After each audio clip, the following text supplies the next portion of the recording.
On the morning of August 26, the high Himalayas appeared completely calm. But high above the valley, a large mass of ice and rock had become dangerously unstable. Then, without warning, a huge mass of ice and rock broke away from the mountain.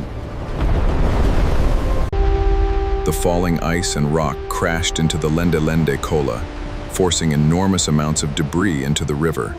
The debris then obstructed the river, creating a dangerous, temporary blockage. Water continued to build behind the unstable mass of ice, rock, and mud. When the blockage gave way, the stored water and debris were suddenly released downstream. This was far more than an ordinary flood. Water, ice, rock, and sediment moving with tremendous force.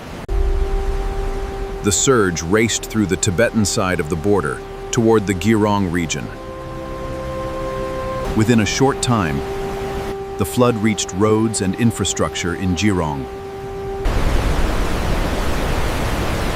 From the Tibetan side, the powerful surge crossed into Nepal through Rasuwagadhi. The flood then raced down the Bhote Koshi, carrying enormous amounts of rock, mud, and debris toward Rasuwa.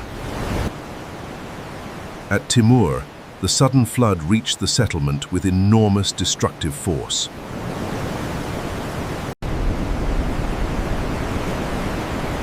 Along the river corridor, roads were torn apart, carried rocks and debris downstream.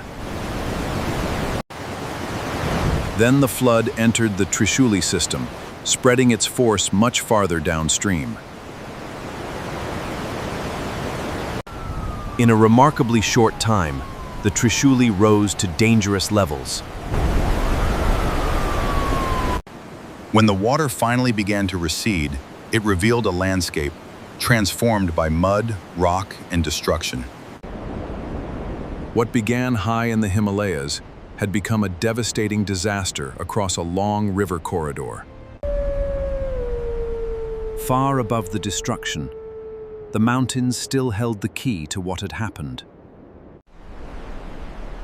Scientists are still working to reconstruct the exact sequence that triggered the catastrophic flood.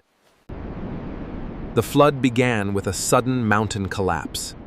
Its consequences traveled far beyond the place where it started. In the Himalayas, a disaster that begins high above the clouds can reach communities many kilometers away.